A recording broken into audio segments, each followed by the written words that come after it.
Dalam sambutannya di Universitas Warmadewa, William Goldstein dari Maharishi University of Management, MUM, menjelaskan, sebelum dan sesudah proses pembelajaran, perlu dilakukan TTM, True Transcendental Meditation, untuk menyegarkan otak sehingga tidak stres.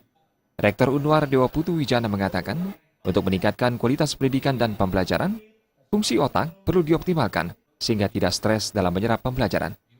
Success-based learning itu adalah suatu metode mengajar atau strategi belajar mengajar dalam rangka meningkatkan kemampuan soft skill mahasiswa, terutama dalam kreativitas, critical thinking, yang mana secara prinsip sistem itu didahului oleh 20 menit pagi hari kita melakukan transcendental meditasi.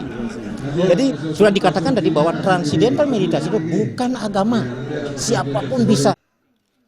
Kedepannya, untuk memajukan pendidikan, TTM akan diterapkan di Unwar.